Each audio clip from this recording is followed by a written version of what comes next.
Torch سر عارف نے اس پر تاریخ لکھی تھی 1978. اس کے نیچے ایک نام درج تھا، بچوں کی تعداد 128. لیکن اگلے صفحے پر لکھا تھا حاضر بچے 97. معیز نے حیرت سے کہا یعنی باقی 31 بچے کہاں گئے؟ سر عارف کی پیشانی پر پسینہ آ گیا.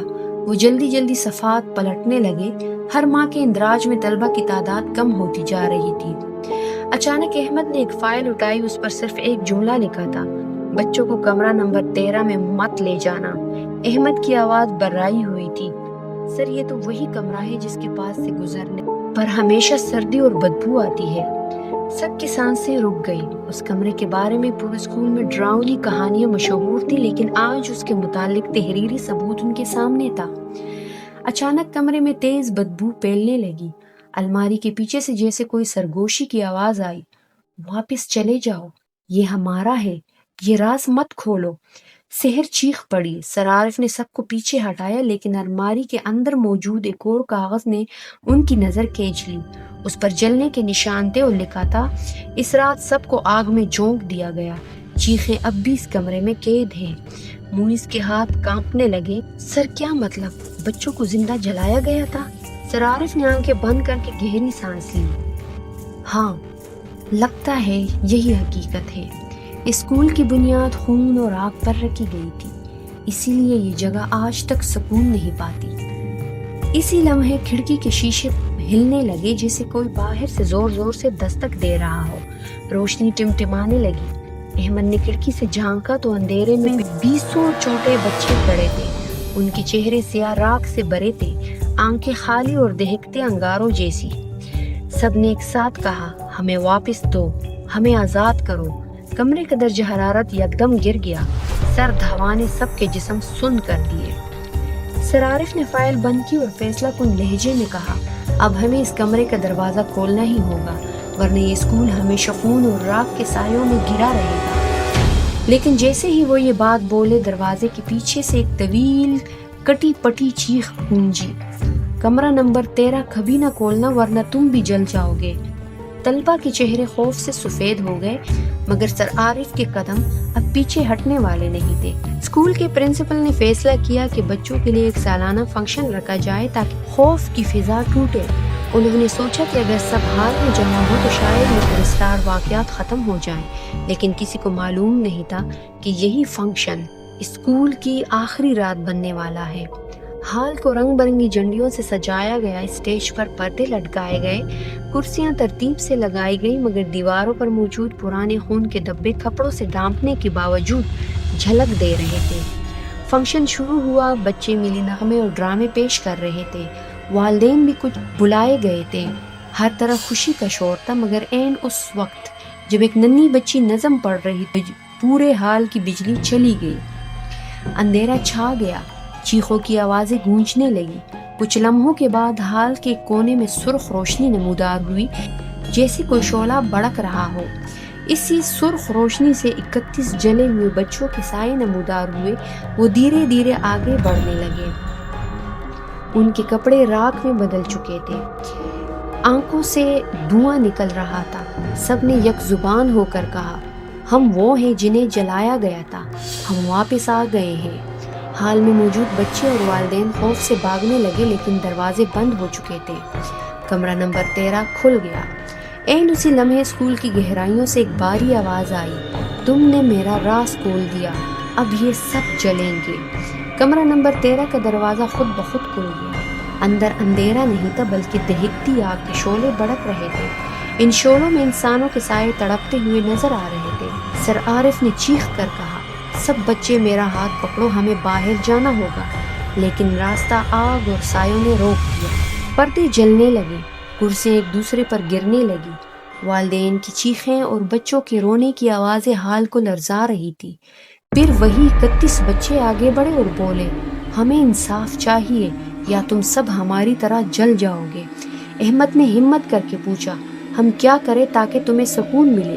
بچوں کے سائے ایک ساتھ چیخے ہمارے قاتلوں کا نام ہمیشہ کے لیے مٹا دو، اسکول کو گرا دو ورنہ یہ خون بہتا رہے گا. سر عارف نے والدین اور اساتذہ کو پکارا یہ اسکول لعنت زدہ ہے، اسے ختم کرنا ہوگا. سب نے ہاں میں سر ہلا دیا. اسی لمحے چھت سے ایک زوردار دھماکہ ہوا اور سارا اسکول دہکتے شعلوں میں ڈوب گیا۔ لوگ کسی نہ کسی طرح کھڑکیاں توڑ کر باہر نکلے لیکن اسکول کی عمارت لمحوں میں ملبے کا ڈھیر بن گئی۔ صبح جب لوگ ملبہ دیکھنے آئے تو حیرت سے پتھر کے ہو گئے۔ جہاں اسکول کا حال تھا وہاں زمین پر ایک جملہ جل کر لکھا ہوا تھا، اب ہم آزاد ہیں، اور اس کے بعد وہاں کبھی اسکول تعمیر نہ ہو سکا۔ یوں ہی اسکول کی خوفناک داستان ختم ہوئی، لیکن آج بھی لوگ کہتے ہیں کہ رات کو وہاں سے گزرتے وقت بچوں کی مدھم ہنسی اور جلنے کی بو محسوس ہوتی ہے۔